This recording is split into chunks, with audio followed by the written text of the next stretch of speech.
Good morning students. हम लोग start करते हैं आज का टॉपिक। आज ये वेक्टर का ये पार्ट नंबर 5 है। आज की क्लास में हम लोग स्टडी करेंगे analytical form of vector addition. यहाँ पर हम लोग वेक्टर एडिशंस के कुछ रूल्स को सीखेंगे। जैसे triangle law of vector addition को हम लोग किस तरह से सॉल्व करेंगे, and parallelogram law of vector addition से हम लोग दो वेक्टर्स को किस तरीके से ऐड करेंगे। तो चलिए हम लोग सबसे फर्स्ट स्टार्ट करते हैं triangle law of triangle law of vector addition.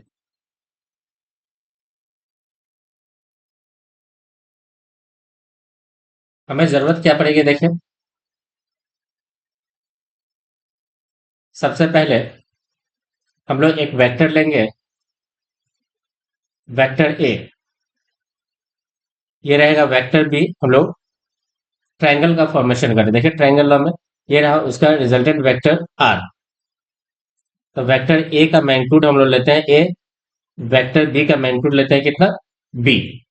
और ये है हमारा रिजल्टेंट। से रिजल्टेंट जो आर बनेगा, रिजल्टेंट आर, वो है हमारे लिए vector A plus vector B.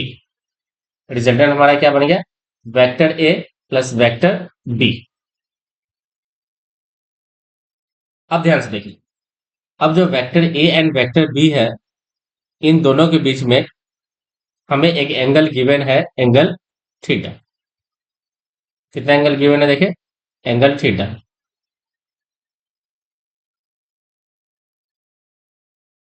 Angle theta हमें गिवन है। अब हमें क्या मालूम होता है, देखिए गिवन है पहला magnitude of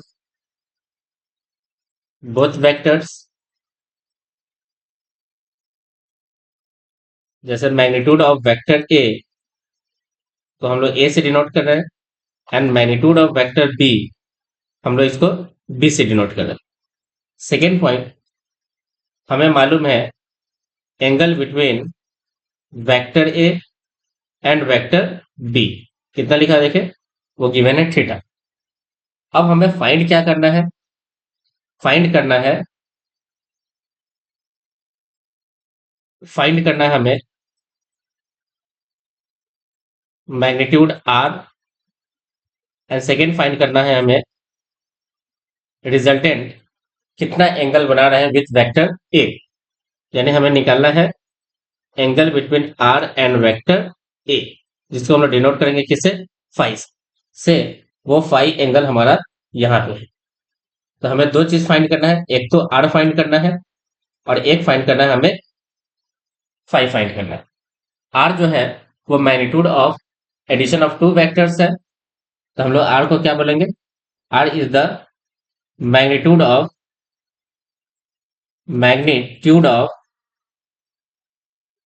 resultant of two vectors, resultant of two vectors, of two vectors. And phi क्या है, फाई जो है डायरेक्शन के लिए यूज करते हैं, direction of resultant vector, resultant vector with vector A. Vector A से किस डायरेक्शन में। तो हम लोगों ने क्या देखा, ये जो आर है वेक्टर आर, इसके पास एक तो टर्म है वेक्टर ए और प्लस क्या है, देखिए वेक्टर बी। अब आप ध्यान से देखोगे तो इस आर के पास चूंकि ये वेक्टर है तो इसके दो चीज होंगे, एक इसका मैग्नीट्यूड, मैग्नीट्यूड जिसको हम लोग आर से फाइंड करेंगे, और एक है इसका डायरेक्शन जिसको हम लोग बोल तो रहे आर कैप, लेकिन इसको फाइंड किया जाए किससे, एंगल फाई से। ओके, तो ये दो तरीका है हमको इसके मैग्नीट्यूड निकालने के, और क्या निकालना है यहाँ पे, फाई निकाल। तो चलिए हम लोग स्टार्ट करते हैं इस triangle law of vector additions के एनालिटिकल फॉर्म्स। तो सबसे पहले हम लोग क्या करते हैं, एक ट्रायंगल बनाया वेक्टर ए का जिसका मैग्नीट्यूड ए मानेंगे, यह है वेक्टर बी जिसका मैग्नीट्यूड कितना है बी, ये रहा इन दोनों का रिजल्टेंट आर। दोनों के बीच में जो एंगल है वो कितना है, देखिए एंगल है फाई। यहाँ पे एंगल बनना है कितना थीटा, और ये एंगल कितना है देखिए फाई। ये हमारे लिए आर है, ये पॉइंट ए है, और ये क्या है देखिए बी। हम लोग क्या करेंगे, एक परपेंडिकुलर ड्रॉ कर लेते हैं इस एक्सिस पे। अब जैसे हम लोगों ने एक परपेंडिकुलर ड्रॉ किया तो ध्यान से देखिए एक राइट एंगल ट्रायंगल यहाँ पे बना। तो इस बी का इस साइड कंपोनेंट बनेगा बी कॉस थीटा, और इस साइड कंपोनेंट होगा बी साइन थीटा। अब ध्यान से देखिए तो हमारे पास जो एक वेक्टर बना यहां से जो एक राइट एंगल ट्रायंगल बना है, जिसमें ये साइड मेरे लिए बन गया ए प्लस बी कॉस थीटा, और ये साइड बना बी साइन थीटा। अब आप ध्यान से देखो तो ये मेरे लिए आर है, ये एंगल मेरे लिए कितना है फाई है। अब यहाँ पे हम लोग पाइथागोरस थ्योरम अप्लाई करेंगे। तो बाई पाइथागोरस हम लोग लिख सकते हैं A plus B cos theta whole square plus के साथ B sine theta whole square is equal to क्या है, ये देखिए आर स्क्वायर। तो यहां से जो आर फाइंड होगा वो बनेगा अंडर रूट, क्या बनेगा देखिए अंडर रूट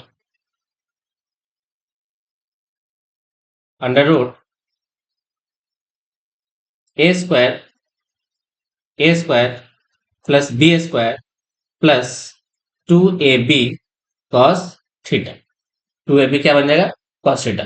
तो इस तरह से हम लोग क्या निकालेंगे, रिजल्टेंट ऑफ टू वेक्टर्स निकाल सकते हैं, that is under root A square plus B square plus 2ab cos theta. अब हम लोग निकालते हैं ये एंगल फाई। तो चलिए इस ट्रायंगल को हम लोग एक बार और कॉपी करते हैं। तो ट्रायंगल फाई निकालने के लिए ध्यान से देखिए यहाँ पे हम लोग एंगल फाई निकालेंगे। ये साइड था हमारे लिए कितना, देखिए A plus B sine theta, sine नहीं ये कॉस थीटा था, A plus B cos theta, और ये साइड था बी साइन थीटा, और ये साइड था मेरे लिए आर। ये एंगल कितना है देखिए फाई। अब फाई निकालने के लिए हम लोग क्या करेंगे, यहाँ पे हम लोग एक tan फाई को अप्लाई करेंगे। तो tan phi is perpendicular upon base.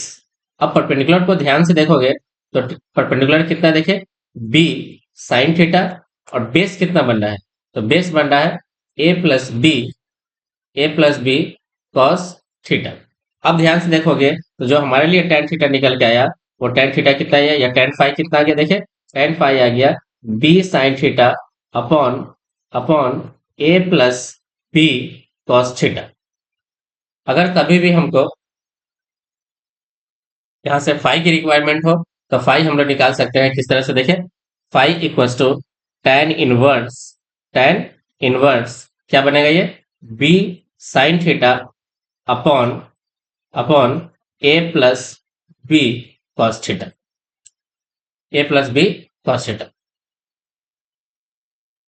Okay चलिए स्टूडेंट्स, सबसे पहले मैं आपको एक चीज की रिक्वायरमेंट पड़ेगी, यानी tan थीटा की रिक्वायरमेंट पड़ेगा। अब ध्यान से देखोगे तो जो tan थीटा है इसका जो रेंज होता है वो कहां से कहां तक होता है, देखिए अगर मान लीजिए y equal to tan theta given है तो इस tan थीटा का जो रेंज होगा देखिए कुछ इस तरह से बनेगा। tan थीटा का रेंज जो होगा वो इनफाइनाइट हो जाएगा, कितना हो जाएगा इनफाइनाइट। तो रेंज ऑफ tan थीटा क्या बनेगा, रेंज ऑफ tan थीटा वो बनेगा क्या इनफाइनाइट। मतलब tan थीटा या आपको जीरो से स्टार्ट हो या माइनस इन्फिनिटी टू क्या मिलेगा plus infinity, minus infinity two plus infinity, ये हमारा tan थीटा का रेंज होगा। अगर मान लीजिए हमारे पास क्वेश्चन में गिवन होता, फॉर एग्जांपल अगर क्वेश्चन में हमें गिवन होता से y equal to tan inverse कितना होता tan इनवर्स, मान लीजिए हमारे पास आंसर आता है √3, तो हम लोग पूछते क्वेश्चन कि tan में √3 कब आता है, तो हम लोग आंसर क्या लिखेंगे 60 डिग्री पे। सिमिलरली अगर हम लोग लिखते हैं y equal to tan inverse 1/√3 कब आएगा, तो हम लोग आंसर लिखेंगे कितना 30 डिग्री, कितना लिखेंगे 30 डिग्री। नेक्स्ट हम लोग अगर मान लो लिखा हुआ मिले कि y equal to tan inverse अगर कहीं पे आ जाए 1, तो हम लोग आंसर कितना लिखेंगे 45 डिग्री। ओके, अब मान लीजिए हमारे पास कुछ क्वेश्चन इस तरह से गिवन है, जैसे मान लीजिए गिवन होता कि y equals to tan inverse 2/√3। अब ध्यान से देखो, यहाँ पे रेंज जो होता है वो इनफाइनाइट होता है। रेंज क्या होता है? Infinite, range infinite. यहाँ पे एनी वैल्यू चलेगा, तो कोई भी वैल्यू यहाँ पे चल सकता है जो कि विद इन द रेंज है, विद इन रेंज है। अगर विद इन रेंज है तो इसके वैल्यू हम लोग तो नहीं निकाल सकते हैं। जब नहीं निकाल पाएंगे तो यही मेरे लिए क्या बन जाएगा? सोल्यूशन बन जाएगा। तो y इक्वल टू tan 1 2/√3 यही मेरा सोल्यूशन है। अगर इसके कंप्लीट आंसर निकालना है तो हमको इसके लिए क्या यूज करना पड़ेगा? एक साइंटिफिक कैलकुलेटर का यूज करना पड़ेगा। ओके, चलिए अब हम लोग आगे बढ़ते हैं। हमारे पास जो वैल्यू निकल के आया वो r से रिलेटेड क्या वैल्यू निकल के आया? तो जो रिजल्टेंट निकल के आया r इक्वल टू ये बना √a² plus b² plus 2ab cos theta. 2ab क्या बना? cos। अब ध्यान से देखो, अगर मान लो फर्स्ट कंडीशन हम लोग लगा रहे हैं, if a equal to b, अगर a तो देन उस केस में जो रिजल्टेंट बनेगा वो क्या बनेगा? तो r इक्वल टू बनेगा √a², b की जगह भी a² plus 2 times a² into cos theta. जब आप इसको सोल्व करेंगे तो ये क्या बनना है? देखिए 2a² कॉमन होगा, अंदर बचेगा 1 plus cos theta. And 1 plus cos theta जो होता है वो किसके इक्वल होगा? 1 प्लस कॉस थीटा जो इक्वल होगा वो 2 कॉस स्क्वायर थीटा बाई 2 के इक्वल होगा। तो यहां से बनेगा 2a² इंटू ये बन जाएगा कितना? देखिए ये बनेगा 2 कॉस स्क्वायर थीटा बाई 2, साथ में क्या है देखिए? Root under. अब यहां से एक एक टर्म जब बाहर निकलेगा तो r इक्वल टू हमको क्या दिखाई देगा? r इक्वल टू हमको दिखाई देगा 2a into cos of theta by 2। तो r इक्वल टू क्या बन गया? देखिए 2a cos theta by 2। Okay, theta by 2। एक तो हमको ये आंसर याद करना है। अगर a एंड b इक्वल है तो उस केस में हम लोग रिजल्टेंट का जो फॉर्मूला यूज करेंगे वो 2a into cos theta by 2 का यूज कर लेंगे। ओके, अब नेक्स्ट देखिए क्या है।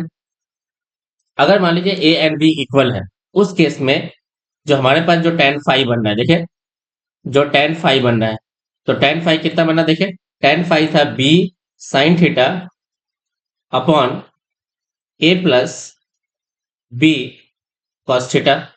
यहाँ पे हम लोगों ने कंडीशन अप्लाई किया था कि if a equal to b, तो उस case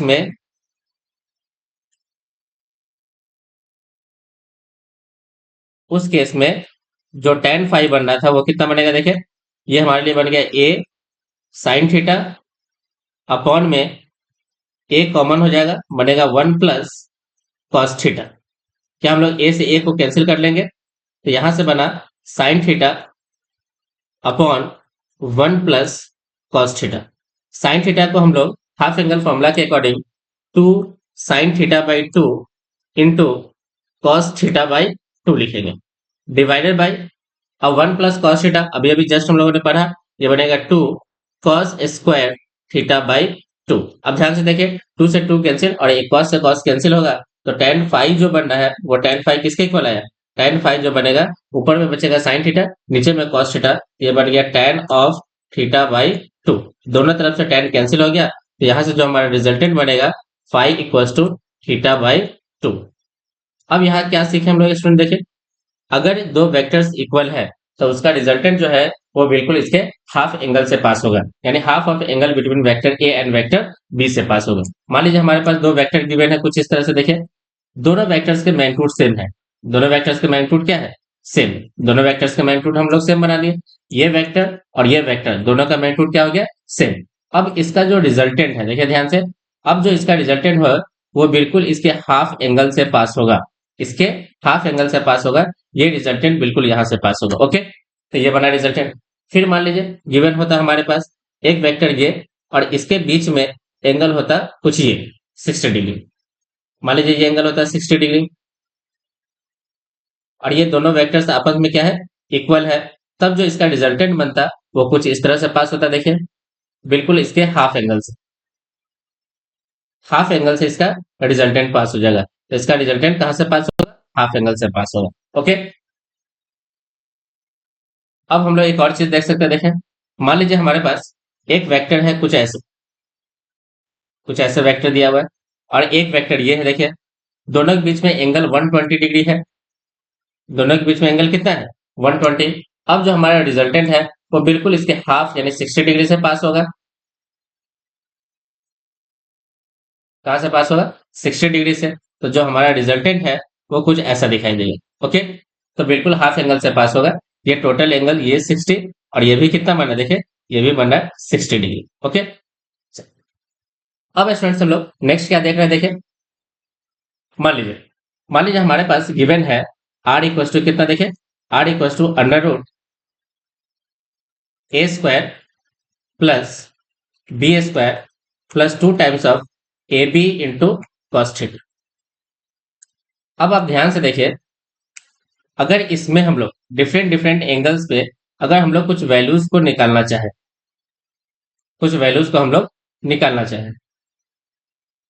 for example, for theta equals to 0 degree पे and theta equals to 180 degree पे and last theta equals to 90 degree. अब ध्यान से देखोगे तो इस जगह पे एक वेक्टर यहाँ पे है ए, तो दूसरा वेक्टर ये है। मतलब कहीं ना कहीं हम लोग पैरेलल वेक्टर्स की बात कर रहे हैं। यहाँ पे देखिए, ये रहा वेक्टर ए, तो ये है मेरे लिए वेक्टर बी, यानी हम लोग एंटी पैरेलल वेक्टर्स की बात कर रहे हैं।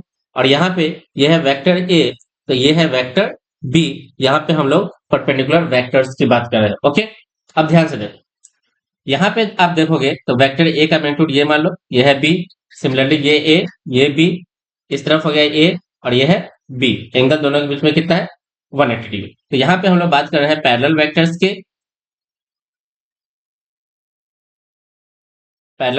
के। यहाँ पे है एंटी पैरेलल वेक्टर्स। यहाँ पे है ऑर्थोगोनल वेक्टर्स और perpendicular perpendicular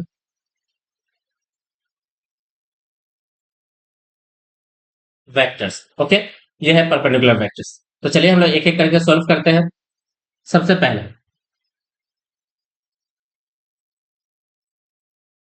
theta equal to कितना? देखिए, 0 डिग्री। अगर थीटा 0 है तो हम लोग कॉस ऑफ 0 डिग्री को कितना लेंगे? कॉस ऑफ 0 डिग्री, ये इक्वल हो जाएगा किसके? 1 के। तब उस केस में जो हमारा आर बनेगा वो बनेगा under root A square plus B square plus 2ab cos of 0 यानी कॉस थीटा, और कॉस थीटा की जगह पे हम लोग वैल्यू कितना पुट करें? 1। अब ध्यान से देखो तो ये जो अंदर का जो टर्म है ये बन गया मेरे लिए a plus B whole square, और रूट से जब बाहर निकलेगा तो आर इक्वल टू दिखाई देगा हमें a plus B. R equal to क्या दिखाई देगा? a plus B. R equal to क्या बनेगा? a प्लस बी बनेगा।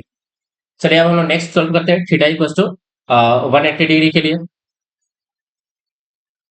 मान लीजिए if theta equal to given है 180 डिग्री, तो हम लोग जानते हैं कि कॉस ऑफ 180 डिग्री जो बनेगा वो बनेगा -1। तब उस केस में जो रिजल्टेंट हमें दिखाई देगा वो आर इक्वल टू क्या बनेगा? देखिए, root under A square plus B square minus 2ab। अब ये बन जाएगा कितना? देखिए, a माइनस बी का होल स्क्वायर। तो a माइनस बी का क्या बनाइए? Whole square. तब हमारे लिए जो r निकल के आया वो कहीं ना कहीं क्या बना? a minus B. यानी हम लोग बड़े वेक्टर्स के मैग्नीट्यूड में से हम लोग छोटे वेक्टर्स के मैग्नीट्यूड को क्या कर लेंगे? सब्ट्रैक्ट करेंगे। तो इसको हम लोग एक्चुअल में क्या लिखना चाहिए? एक्चुअल में लिखना चाहिए r equal to a soft, हम लोग सब्ट्रैक्शन का यूज कर रहे हैं, a माइनस क्या चीज? b। यानी बड़े वेक्टर से हम लोग छोटे वेक्टर्स के मैग्नीट्यूड को क्या करना पड़ेगा? सब्ट्रैक्ट करना पड़ेगा। ओके, चलिए इसका हम लोग थर्ड कंडीशन को सॉल्व करते हैं। थर्ड कंडीशन क्या है? r यानी थीटा इक्वल टू कितना? 90 degree. If theta equal to 90 degree, तो हम लोग जानेंगे कि cos ऑफ 90 डिग्री कितना होगा? cos ऑफ 90 डिग्री बनेगा 0। देन जो हमारा r बनेगा वो क्या बनेगा? देखिए, root under A square plus B square. क्या बन जाएगा, ए स्क्वायर प्लस बी स्क्वायर बनेगा। अब स्टूडेंट्स आप ध्यान से देखो, तो जो रिजल्टेंट बना, इस रिजल्टेंट का जो मैक्सिमम वैल्यू निकल के आया, देख रहे हैं ना, मैक्सिमम वैल्यू जो निकल के आता है वो थीटा इक्वल टू कितना पे निकल के आता है, ये हमारे लिए मैक्स है। यानी यहाँ पे हम लोग आर मैक्स को डिफाइन कर रहे हैं। तो आर मैक्स जो बना वो कितना बन गया, ए प्लस बी। आर की जो मैक्सिमम वैल्यू बन गया वो ए प्लस कितना बना, बी बना। जबकि यहाँ पे आर का जो मिनिमम वैल्यू है वो कितना है, देखिए ये हमारे लिए बना minimum value of are.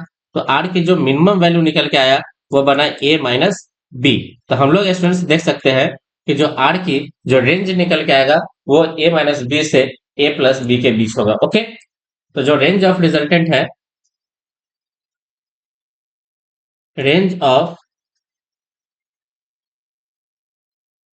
Resultant of two vectors,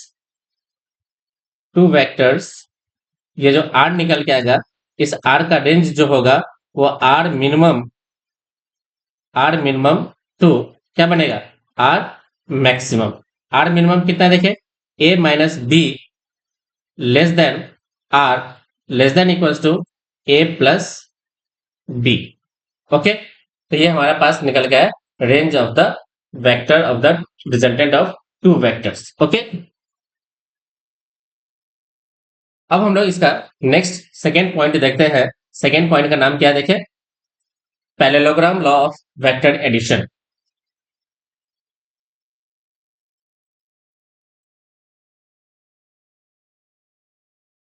parallelogram law of vector addition, vector addition. अब देखिए यहां पे भी बिल्कुल सिमिलर है, ये रहा वेक्टर ए और ये है वेक्टर बी, दोनों का मैग्नीट्यूड हमें मालूम हो गया। अब यहाँ पे हम लोग एक इमेजिनरी पैरेललोग्राम को ड्रॉ करेंगे। अब जैसे ही हम लोग एक इमेजिनरी पैरेललोग्राम को ड्रॉ किए, तो ये था मेरे लिए वेक्टर ए का मैग्नीट्यूड, ये है वेक्टर बी का मैग्नीट्यूड, दोनों के बीच में एंगल कितना है, देखिए थीटा। अब हम लोग क्या करते हैं कि यहाँ पे इस लाइन को एक्सटेंड करके इस पे एक परपेंडिकुलर को हम लोग ड्रॉ करते हैं। अब ध्यान से देखो, जैसे ही हम लोग एक परपेंडिकुलर ड्रॉ किए, तो हम लोग जानते हैं कि एक पैरेललोग्राम के अंदर अपोजिट साइड्स भी आपस में क्या होंगे, इक्वल होंगे। तो ये बन गया बी, क्रॉसपोंडिंग एंगल कितना बन गया, देखिए क्रॉसपोंडिंग एंगल थीटा रहा। अब आप इस बी के कंपोनेंट देखेंगे, ये बनेगा बी कॉस थीटा और ये बनेगा कितना, देखिए बी साइन थीटा। और ये जो रिजल्टेंट होगा वो रिजल्टेंट हमारे पास यहाँ पे देखिए, रिजल्टेंट कहाँ से है, तो रिजल्टेंट है हमारा ये। अब ये रिजल्टेंट है, अब ये जो रिजल्टेंट है वो वेक्टर ए के साथ कितना एंगल बनाया हुआ है, फाइव। तो हमें निकालना होता है, एक तो आर निकालना होता है और एक क्या निकालना होता है, फाइव निकालना होता है। ओके, अब आप ध्यान से देखो, तो एक ट्रायंगल जो आपको बनता हुआ दिख रहा है, राइट एंगल ट्रायंगल। अब यहां से देखिए एक परपेंडिकुलर है ये और ये यहाँ पे बना, देखिए अब आप ध्यान से देखोगे तो ये एंगल फाइव है, ये साइड आर है, ये बी साइन थीटा है और ये कितना है, देखिए A plus B cos theta. अब आप इस रिजल्ट को ध्यान से देखोगे तो ये रिजल्ट बिल्कुल सिमिलर है ट्रायंगल लॉ ऑफ किसके, वेक्टर एडिशन के। तो यहां से जो हमें आर दिखाई देगा, आर भी सिमिलर होगा और रूट अंडर क्या दिखाई देगा, A square plus B square plus 2ab cos theta बनेगा। सिमिलरली जो हमें tan फाइव दिखेगा वो tan फाइव भी कितना दिखेगा, tan फाइव दिखेगा b sine theta upon a plus B cos theta. Okay, तो इस तरह से हमें ये दो रिजल्ट दिखाई देंगे, बिल्कुल similar to triangle law of vector addition. Okay, अब स्टूडेंट्स ध्यान से देखिए, कभी कभी हमें गिवन होता है कुछ इस तरह से, जैसे कि रिजल्टेंट जो है वो परपेंडिकुलर टू वेक्टर ए है। देखिए if resultant is perpendicular to vector A, मतलब कि angle between R and vector A कितना बना, देखिए angle between vector R and vector A ये हमारा कितना बन गया, देखिए ये हमारा बना 90 डिग्री। अब इस केस को देखिए ध्यान से, इस कंडीशन को आप ध्यान से देखेंगे तो हमारे लिए ये बन गया वेक्टर ए। देखिए रिजल्टेंट जो है इसके परपेंडिकुलर है, तो रिजल्टेंट इसके परपेंडिकुलर बना लेते हैं। देखिए अब जो बी बनेगा वो कहीं ना कहीं बी साइड ये है मेरे लिए। देखिए अब आप ध्यान से देखोगे तो ये बन गया ए, ये बना बी और ये है मेरे लिए क्या चीज, रिजल्टेंट। इन दोनों के बीच में ये एंगल कितना है, देखिए थीटा, यानी परपेंडिकुलर। अब हमें निकालना पड़ेगा एंगल बिटवीन टू वेक्टर्स। तो एंगल बिटवीन टू वेक्टर्स जो बना वो कहीं ना कहीं ये है मेरे लिए एंगल बिटवीन टू वेक्टर्स। तो ये इस एंगल को हम लोग थोड़ा देर के लिए क्या बोलते हैं, फाई बोल देते हैं। चलो ये है फाई, तो फाई या इसको थीटा बोलते हैं। चलिए हम लोग इसको बोलते हैं थीटा। तो थीटा क्या है देखिए, अब आप ध्यान से देखोगे तो theta is the angle between vector A and vector B. ये हमें क्या करना होता है, इस क्वेश्चन में फाइंड करना होता है। एंड ये एंगल जो है, ये एंगल मेरे लिए फाई है। अब आप ध्यान से देखोगे, अगर हम लोग टेन फाई अप्लाई करें, टेन फाई अप्लाई करें, तो टेन फाई अप्लाई करेंगे तो परपेंडिकुलर आर बाई क्या बनेगा, ए बनेगा। अगर कभी रिक्वायरमेंट हो हमें कॉस फाई की, तो कॉस फाई क्या बनेगा देखिए, कॉस फाई बनेगा ए अपॉन बी बनेगा। कभी अगर रिक्वायरमेंट हो हमें साइन फाई की, तो साइन फाई इक्वल टू क्या बनेगा, साइन फाई बन जाएगा अपॉन आर, ए अपॉन क्या चीज, आर। तो एक बार हम लोग सबसे पहले फाई निकाल लेंगे इन तीनों पॉइंट से। सबसे पहले हम लोग फाई को फाइंड करेंगे, और एक बार हमें फाई मालूम हो गया तो थीटा निकालने के लिए हम लोग लिखेंगे theta plus phi is equal to 180 degree. तो यहां से हम लोग थीटा को लिखेंगे 180 डिग्री माइनस फाइव, और इस तरह से हम लोग थीटा को फाइंड कर लेंगे। ओके, तो ये कंडीशन है। अगर आर इज परपेंडिकुलर टू ए हो और हमें एंगल बिटवीन टू वेक्टर्स निकालना हो, तो हम लोग इस तरह के कंडीशंस को यूज करेंगे। चलिए इस पे बेस्ड हम लोग कुछ क्वेश्चंस को सॉल्व करते हैं। ओके, अब हम लोग कुछ क्वेश्चंस को सॉल्व करेंगे। मान लीजिए हमारे पास मालूम होता है, जैसे इफ वेक्टर ए है और इसका मैग्नीट्यूड दिया हुआ है 3 यूनिट या 3 मीटर, एंड 3 यूनिट ले लो, है ना, 3 यूनिट ले लो। एंड बी का मैग्नीट्यूड कितना है देखिए, 4 यूनिट है। एंगल बिटवीन टू वेक्टर्स जो है वो 90 डिग्री है। तो हमसे क्या क्या पूछा है देखिए, देन फाइंड रिजल्टेंट कितना बनेगा एंड फाई एंगल कितना बनेगा। ये क्वेश्चन बहुत ही सिंपल क्वेश्चन है ये। अब आप ध्यान से देखोगे तो हम लोग सोल्यूशन लिखते हैं। देखिए हम लोग जानते हैं कि जो आर का फॉर्मूला था वो था under root of A square plus B square plus 2ab cos theta. अब जैसे हम लोग वैल्यू पुट करेंगे तो देखिए क्या बनेगा, ये बना 3a² plus 4a² plus 2 into 3 into 4 into cos of कितना है ये 90। कॉस 90 कितना हो गया, ये तो इक्वल हो गया किसके, 0 के। तब हमारे पास ये बना root under 3a² plus 4a² which is equal to under root of 25, और ये इसका वैल्यू निकल के आ गया 5 यूनिट। ओके, कितना निकल गया, 5 यूनिट निकल के आ गया। अब आप ध्यान से देखो, अगर हम लोग tan फाइव निकालना चाहें तो tan फाइव जो बनेगा, ये बनेगा P B sine theta upon A plus B cos theta. A plus B कितना, कॉस थीटा। अब आप ध्यान से देखोगे तो इन सारे वैल्यूज को अगर पुट करते हैं तो साइन थीटा का वैल्यू तो 90 डिग्री पे 1 होगा और कॉस का वैल्यू 0 हो जाएगा। तो यहाँ से जो आंसर बनेगा वो बनेगा 4/3। तो यहाँ से देखिए हमारा जो वैल्यू बना tan फाइव इक्वल टू 4/3। अब आप ध्यान से देखो tan फाइव इक्वल टू 4/3 है, तो हम लोग यहाँ पे एक स्पेशल ट्राइंगल को देखते हैं। देखिए एक स्पेशल ट्राइंगल क्या है, यहाँ पे हम लोग एक स्पेशल ट्राइंगल देख रहे हैं।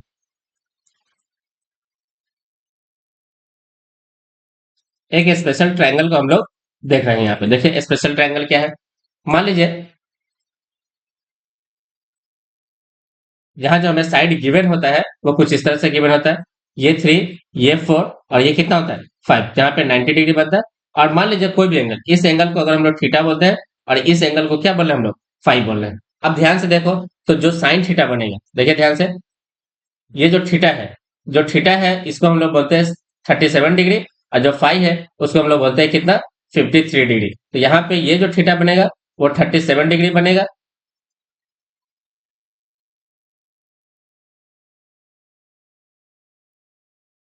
इस 3 के सामने ये जो साइड है वो 37 डिग्री, एंड 4 के सामने कितना बनेगा, 53 डिग्री बनेगा। अब यहाँ से अगर लिखना हो आपको साइन 37 डिग्री, तो आप लिखोगे 3/5। अगर लिखना पड़ेगा आपको कॉस 37 डिग्री, तो आप इसको लिखोगे 4 बाई कितना, 5। अगर आपको लिखना हो tan 37 डिग्री, तो आप इसे लिखोगे 3/4। ओके, सिमिलरली अगर आपको लिखना हो साइन ऑफ 53 डिग्री, तो आप इसे लिखोगे 4/5। अगर आपको लिखना हो कॉस ऑफ 53 डिग्री, तो आप इसे लिखोगे 3/5। अगर आपको लिखना हो tan ऑफ 53 डिग्री तो आप इसे लिखोगे 4/3। कितना लिखोगे? 4/3। अब आप ध्यान से देखिए, हमें यहाँ है tan फाइव इक्वल टू 4/3। देखिए ध्यान से, 4/3 कितने डिग्री पे आता है? 53 डिग्री पे। तो इस क्वेश्चन का जो आंसर बनेगा फाइव इक्वल टू कितना आ जाएगा? फाइव इक्वल टू आएगा 53 डिग्री। तो इस क्वेश्चन का आंसर होगा r equal to 5 unit and five equal to कितना? 53 डिग्री। ओके, चलिए हम लोग नेक्स्ट क्वेश्चन लेते हैं। नेक्स्ट क्वेश्चन क्या है देखिए, नेक्स्ट क्वेश्चन है, गिवन है if r equal to a equal to b then find then theta equal to question mark. Theta क्या है? तो angle between vector A and vector B. अब हम लोग कंडीशन अप्लाई करते हैं। देखिए कंडीशन क्या है कि जो हम लोग आर स्क्वायर लिखते हैं ये हमारे लिए है कितना? देखिए A square plus B square plus 2ab cos of theta.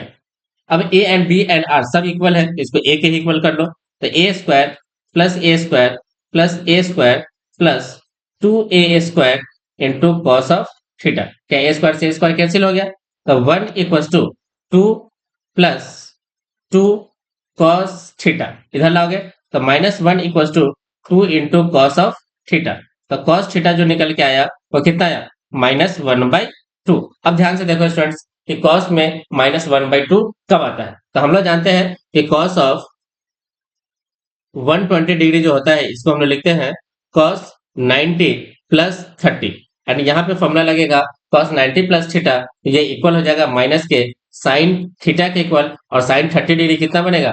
1/2। तो हमारा आंसर हो गया -1/2। तो यहाँ से जो हम लोग वैल्यू निकालेंगे वो थीटा इक्वल टू कितना डिग्री पे आएगा? 120 डिग्री पे आएगा। कितना निकल के आएगा देखिए स्टूडेंट्स? 120 डिग्री। Okay, 120 degree. चलिए हम नेक्स्ट क्वेश्चन लेते हैं। मान लीजिए हमारे पास एक क्वेश्चन है, देखिए कुछ इस तरह से, ऐसा कंडीशन हम लोग दे रहे हैं इफ r जो है वो 3 टाइम्स है वेक्टर a के एंड a और b आपस में क्या है? इक्वल है। अब हमें फाइंड करना है angle between vector a and vector b। बहुत ही सिंपल क्वेश्चन है देखिए। अब इसको सॉल्व करने के लिए हम लोग फॉर्मूला लगाते हैं r का। तो r square equal to a square plus 2a square plus b square plus 2ab cos theta. चलिए हम लोग वैल्यू पुट करेंगे। अब ध्यान से देखिए r की जगह 3a पुट करना है, ये बन गया 3a whole square equal to यहाँ भी a स्क्वायर और प्लस b की जगह भी a स्क्वायर, तो a square plus 2a square into cos theta. चलिए अब ध्यान से देखो तो ये टर्म बन गया 9a square equal to 2a square और प्लस के साथ 2a स्क्वायर इंटू में कॉस ऑफ कितना है? थीटा। अब ध्यान से देखो तो a स्क्वायर से a स्क्वायर कैंसिल हो गया, तो 9 equal to 2 plus 2 cos theta. इधर बन गया कितना? देखिए 7 इक्वल टू 2 कॉस थीटा। तो कॉस थीटा कितना बना? कॉस थीटा बन गया 7/2। 7/2। अब ध्यान से देखो तो यहाँ से जो हमारा थीटा बनेगा वो बनेगा कॉस इनवर्स 7/2। अब ध्यान से देखो स्टूडेंट्स, ये जो एंगल है अंदर में जो टर्म है 7/2 इज अ ग्रेटर देन और इक्वल टू कितना है? 1। तो हम लोग ये जो वैल्यू है वो कॉस के रेंज से क्या हो गया? बाहर हो गया, यानी आउट ऑफ रेंज है।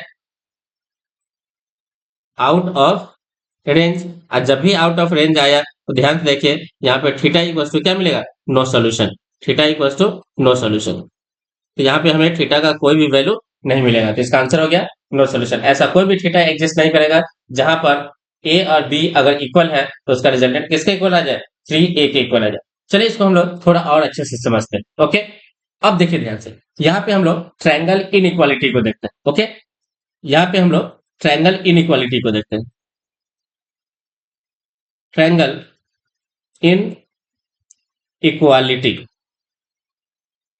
हमारे पास एक ट्रायंगल बनता है। देखिए अब एक ट्रायंगल आप ले लो, जैसे वेक्टर ए का मैग्नीट्यूड ए हो गया, वेक्टर बी का मैग्नीट्यूड बी हो गया, और ये मेरे लिए आर बन गया था।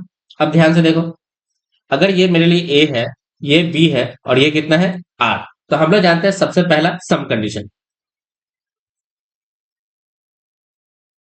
Condition of some. अगर यहाँ पे सम का कंडीशन लगाओगे तो ए प्लस बी जो बनेगा वो हमेशा ग्रेटर देन और इक्वल होगा किसके, आर के। इसी तरह से ए प्लस आर लिखोगे तो ये ग्रेटर देन होगा किसके, इसके थर्ड साइड यानी बी के। इसी तरह से बी प्लस आर करोगे तो ये ग्रेटर देन होगा किसके, ए के इक्वल होगा। इसको हम लोग बोलते हैं कंडीशन ऑफ सम। यानी ट्रायंगल इनइक्वालिटी में अगर आप कंडीशन ऑफ सम अप्लाई करते हैं तो दो साइड्स का सम जो होगा वो तीसरे साइड के इक्वल होगा या उससे क्या होता है, ग्रेटर होता है, उससे क्या होता है, ग्रेटर होता है। ओके, ये पहला कंडीशन है। सेकेंड कंडीशन का नाम क्या देखें, सेम हम लोग कंडीशन अप्लाई कर लेते हैं। सबसे पहले ट्रायंगल ड्रॉ कर लेते हैं। ट्रायंगल को ड्रॉ कर लिए। अब ये देखिए कितना था, ये ए है, ये बी है और ये कितना है, आर। हम लोग सेकेंड कंडीशन अप्लाई करें, condition of difference, condition of difference. अब आप ध्यान से देखो कंडीशन ऑफ डिफरेंस में क्या है। हम लोग सबसे पहले तो क्या देख रहे हैं कि दो वेक्टर का अगर आप डिफरेंस निकालते हो, दो वेक्टर के मैग्नीट्यूड का आप डिफरेंस निकालोगे तो वो इक्वल होगा या लेस देन होगा इसके थर्ड साइड आर के इक्वल हो जाएगा। सिमिलरली बी माइनस आर करोगे तो ये लेस देन इक्वल हो जाएगा ए के। इसी तरह से ए माइनस आर करोगे तो ये लेस देन इक्वल हो जाएगा किसके, बी के इक्वल होगा। तो ये है हमारा कंडीशन ऑफ डिफरेंस।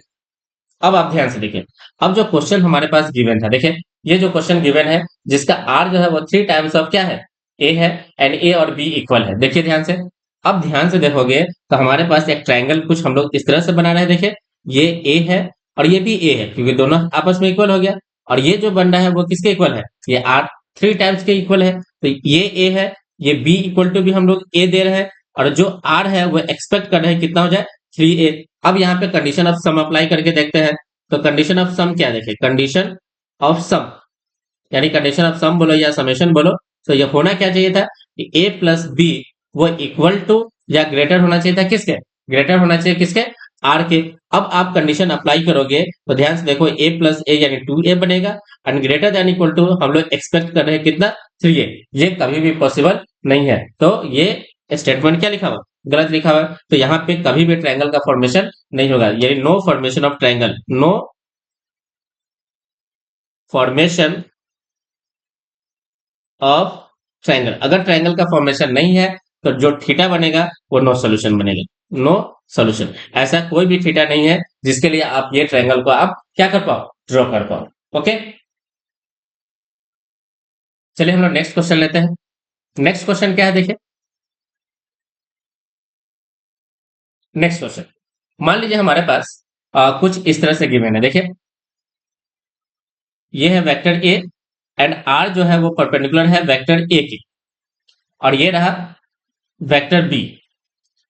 अब ये है वेक्टर ए का मैग्नीट्यूड, ये है आर, आर परपेंडिकुलर है ए पे, और ये है बी। अब गिवन क्या है देखिए, if vector r is perpendicular to vector A and given है ए इक्वल्स टू कितना ले लेते हैं, 3 यूनिट ले लो, एंड बी इक्वल्स टू कितना ले लो, 5 यूनिट ले लो। हमें फाइंड करना है, हमें फाइंड करना है 5 या थीटा ले लो, हमें थीटा फाइंड करना है एंड फाइंड करना है हमें आर को फाइंड करना है। ये दो चीज हमें फाइंड करनी है। अब आप देखिए ध्यान से, अगर आप यहाँ पे एक लाइन को ड्रॉ करो, ये लाइन को ड्रॉ करो, तो हमें इस एंगल को फाइंड करना है, theta equals to question mark. इस एंगल को अगर हम लोग 5 बोल देते हैं, देखिए 5, तो ध्यान से देखोगे इसी ट्रायंगल का अगर हम लोग एक कॉपी बना ले, इसी ट्रायंगल का एक कॉपी बनाते हैं, तो आप ध्यान से देखो ये a इक्वल टू गिवन है 3, b इक्वल टू गिवन है 5 एंड r हमसे पूछा जा रहा है एंड थीटा पूछा जा रहा है। तो सबसे पहले अगर यहाँ पे हम लोग, चूंकि ये साइड इस थीटा का इस 5 के लिए अगर सॉल्व करें तो ये मेरे बेस का काम कर रहा है और ये हाइपोटेन्यूज है, तो बेस बाय हाइपोटेन्यूज यानी cos 5 अप्लाई होगा, तो cos 5 बनेगा 3/5। तो यहाँ से जो 5 बन के दिखाई देगा वो 5 बनेगा कितना, 37 डिग्री। 5 इक्वल टू कितना दिखाई देगा, 37 या 53, ये बन जाएगा 53 डिग्री। कितना बनेगा, 53 डिग्री। अब थीटा को देखोगे तो थीटा कितना हो जाएगा, 180 माइनस 53 डिग्री, तो आंसर हो जाएगा 127 डिग्री। तो इस क्वेश्चन में जो थीटा बनेगा कितना डिग्री बन जाएगा, 127 डिग्री बन जाएगा। चलिए हम लोग आर को निकालते हैं। तो आर निकालने के लिए आप डायरेक्टली पाइथागोरस का यूज कर लोगे। तो आर इक्वल टू बनेगा रूट अंडर 5² माइनस 3² तो ये कुछ बन जाएगा कितना 4 यूनिट बनेगा। कितना बन जाएगा 4 यूनिट बन जाएगा। तो इस तरह से हम लोग क्वेश्चंस को सॉल्व कर सकते हैं। ओके, अब आपको इस तरह के क्वेश्चंस में देखना क्या है कि आपको गिवन वैल्यू क्या है। ओके, अगर मान लीजिए ए एंड बी मालूम है तो आप cos फाई अप्लाई कर रहे हो। अगर ए एंड आर मालूम होता तो आप tan फाई का अप्लाई करते। जैसे एक क्वेश्चन और देखिए, मान लीजिए क्वेश्चन कुछ ऐसा ही होता है, सिमिलर सिमिलर क्वेश्चन होता है। जैसे कि मान लो इफ आर जो है वो परपेंडिकुलर है ए के, तो कंडीशन क्या बनता है देखिए, आर परपेंडिकुलर टू ए, ये रहा ए और ये रहा आर। मान लेते हैं ये साइड कितना है देखिए बी, ये है बी। अब देखिए क्वेश्चन क्या होता है, ये साइड में ये आर हो गया, ये ए हो गया और ये क्या है बी। अब कंडीशन गिवन क्या है देखिए ध्यान से। अब कंडीशन गिवन है आर जो है इस ए का 2 टाइम्स है या √2 टाइम्स है। कितना मान लो,